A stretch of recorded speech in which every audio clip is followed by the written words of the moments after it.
राधे राधे, हरे कृष्ण। प्रभु की असीम कृपा से आप सभी भक्तों को पौष शुक्ल पक्ष की उस पावन एकादशी की हार्दिक मंगल कामनाएं, जिसे शास्त्रों में वैकुंठ एकादशी और पुत्रदा एकादशी के नाम से जाना गया है। ये वही एकादशी है जिसमें भगवान श्री हरि अपने भक्तों पर विशेष करुणा बरसाते हैं और संतान, धर्म, भक्ति और वैकुंठ की प्राप्ति का मार्ग प्रशस्त करते हैं। इस बार एकादशी की तिथि 2 दिन होने के कारण अनेक श्रद्धालुओं के मन में संशय उत्पन्न हो गया है कि व्रत किस दिन करना अधिक शुद्ध और फलदायी रहेगा। इसलिए शास्त्र सम्मत विधि को सरल भाव में समझना अत्यंत आवश्यक हो जाता है। हिंदू पंचांग के अनुसार इस वर्ष पौष पुत्रदा एकादशी की तिथि 30 दिसंबर दिन मंगलवार को प्रातः 7:51 से प्रारंभ हो रही है और यह तिथि पूरे दिन रहती हुई अगले दिन 31 दिसंबर दिन बुधवार को प्रातः 5 बजे तक विद्यमान रहती है। मंगलवार को जो एकादशी पड़ रही है वह दशमी तिथि से युक्त एकादशी है, जबकि बुधवार को पड़ने वाली एकादशी शुद्ध एकादशी मानी गई है, क्योंकि उस दिन एकादशी और द्वादशी तिथि का संयोग बन रहा है, जिसे शास्त्रों में दूजी एकादशी कहा गया है। धर्म ग्रंथों का स्पष्ट निर्देश है कि जब एकादशी दशमी से युक्त हो और अगले दिन शुद्ध एकादशी उपलब्ध हो तो चाहे गृहस्थ हो या वैष्णव, सभी को शुद्ध एकादशी का ही व्रत रखना चाहिए। एकादशी व्रत केवल उपवास का नाम नहीं है, बल्कि इसमें हरिवासर का विशेष महत्व होता है। जब तक हरिवासर रहता है तब तक व्रत का पारण नहीं किया जाता। इस बार 31 दिसंबर दिन बुधवार को प्रातः 5 बजे से लेकर 11 बजे तक हरिवासर काल रहेगा। इस समय में व्रत खोलना निषिद्ध माना गया है। इसके अतिरिक्त एकादशी के नियमों के अनुसार मध्याह्न काल में भी व्रत पारण नहीं किया जाता, इसलिए 11 बजे से 1 बजे के बीच भी उपवास नहीं खोला जाता। यही कारण है कि बुधवार को एकादशी व्रत रखने वाले श्रद्धालुओं को गुरुवार 1 जनवरी को त्रयोदशी तिथि में प्रातः 7:14 से 9:18 के मध्य व्रत पारण करना सर्वश्रेष्ठ और दोष रहित माना गया है। जो भक्त मंगलवार के दिन एकादशी का व्रत रखने का संकल्प करते हैं, उन्हें यह समझना चाहिए कि उनका उपवास 24 घंटे से भी अधिक का हो जाएगा और उन्हें बुधवार को दोपहर 1:26 से 3:31 के बीच ही व्रत खोलना होगा। ये व्रत कठिन अवश्य है, परंतु श्रद्धा और सामर्थ्य के अनुसार किया गया प्रत्येक व्रत भगवान को स्वीकार्य होता है। शास्त्रों में भावना को प्रधान माना गया है, न कि केवल तिथि के कठोर गणित को। अब बात आती है दशमी तिथि के नियमों की, क्योंकि एकादशी व्रत की शुद्धता दशमी से ही आरंभ हो जाती है। जो भी भक्त मंगलवार या बुधवार किसी भी दिन एकादशी का व्रत रखते हैं, उन्हें दशमी तिथि के नियमों का पालन सोमवार के दिन ही करना होगा। इसी दिन तुलसी जी के पत्ते तोड़कर रख लिए जाते हैं और तुलसी माता में जल अर्पण किया जाता है। एकादशी के दिन तुलसी दल तोड़ना वर्जित माना गया है, किंतु यदि भूलवश पत्ते न तोड़े गए हों तो जो पत्ते स्वयं गिरे हुए हों उन्हें स्वच्छ जल से धोकर भगवान को अर्पित किया जा सकता है। एकादशी के दिन अन्न में विशेष रूप से चावल का पूर्ण त्याग किया जाता है। जो भक्त सात्विक भाव से व्रत का पालन करते हैं वे चावल के स्थान पर तिल का प्रयोग कर सकते हैं। तिल का भोग लगाकर उसे प्रसाद रूप में ग्रहण कर सकते हैं अथवा अन्य शुद्ध और सात्विक फलाहार कर सकते हैं। वैष्णव परंपरा में तो 2 दिन एकादशी पड़ने पर दोनों ही दिन एकादशी के नियमों का पालन करने की परंपरा भी देखी जाती है, जो उच्च स्तर की भक्ति और संयम का प्रतीक है।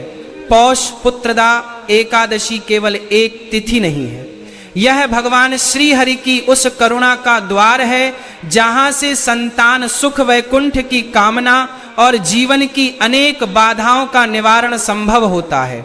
जिस भाव से, जिस श्रद्धा से आप व्रत रखते हैं, उसी भाव से भगवान उसे स्वीकार करते हैं।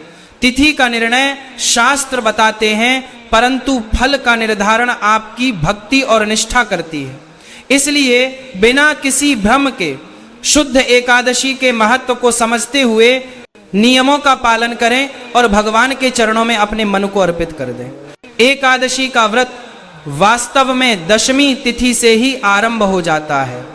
दशमी के दिन भक्त को चाहिए कि वह सात्विक जीवन अपनाए, मन में किसी के प्रति द्वेष न रखे, अपशब्दों से बचे और जितना संभव हो उतना शांत और संयमित रहे। इस दिन लहसुन, प्याज, मांस, मदिरा और तामसिक भोजन का पूर्ण त्याग किया जाता है। दशमी के दिन ही तुलसी माता के पत्ते तोड़कर रख लेने चाहिए, क्योंकि एकादशी के दिन तुलसी दल तोड़ना शास्त्रों में निषिद्ध माना गया है। दशमी के दिन तुलसी जी में स्वच्छ जल अर्पित करना, दीपक जलाना और मन ही मन भगवान विष्णु का स्मरण करना व्रत की शुद्धता को कई गुना बढ़ा देता है। एकादशी के दिन ब्रह्म मुहूर्त में उठकर स्नान करना अत्यंत शुभ माना गया है। यदि संभव हो तो स्नान के जल में थोड़े से गंगा जल या तुलसी दल डालकर स्नान करें और स्नान के बाद स्वच्छ वस्त्र धारण करें। इसके पश्चात भगवान श्री हरि और माता लक्ष्मी का ध्यान करते हुए व्रत का संकल्प लेना चाहिए। संकल्प में अपनी सामर्थ्य के अनुसार यह भावना रखें कि आज के दिन अन्न, अहंकार और आलस्य तीनों का त्याग कर प्रभु की शरण में रहेंगे। संकल्प के बाद घर के पूजा स्थल को शुद्ध करें और वहां दीपक प्रज्वलित करें।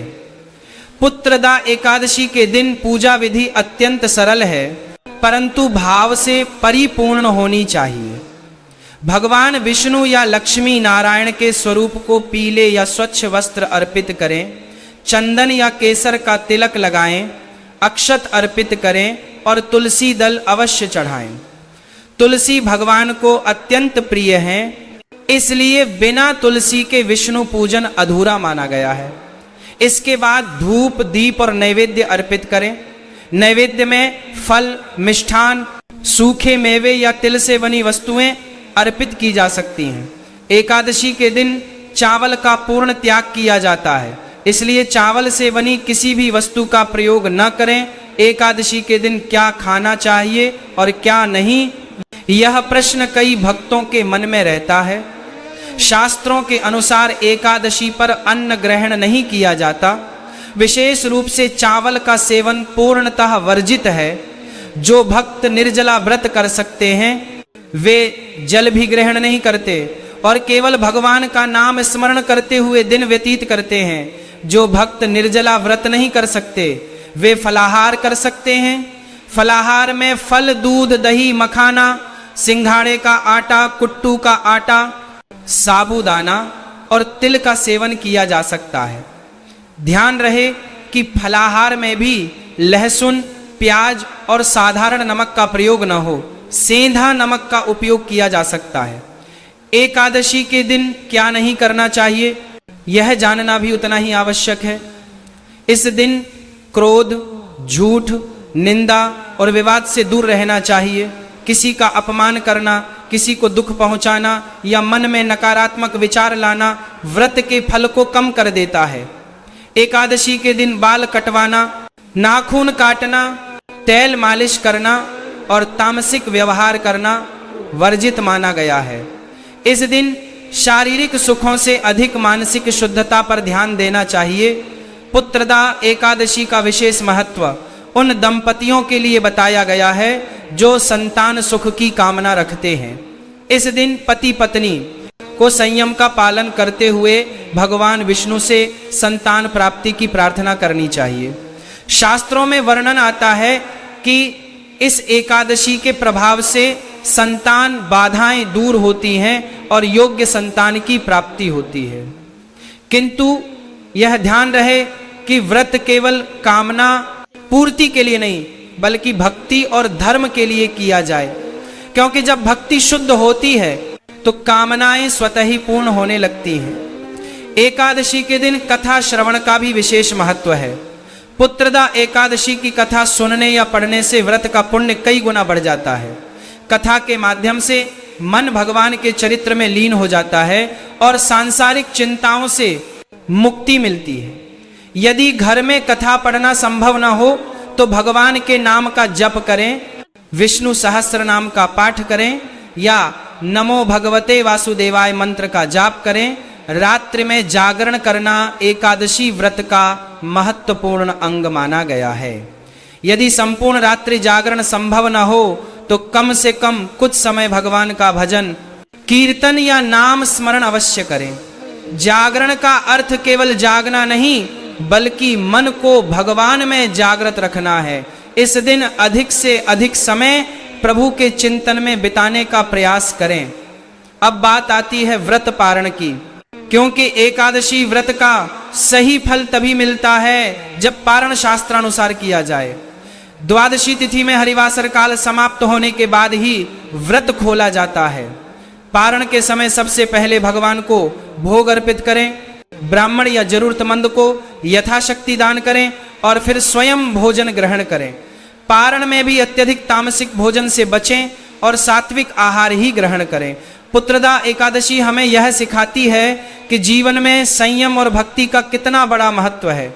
एक दिन का व्रत मनुष्य को यह अनुभव कराता है कि केवल भोजन ही जीवन नहीं है, बल्कि जीवन का वास्तविक आधार धर्म, करुणा और भगवान का स्मरण है।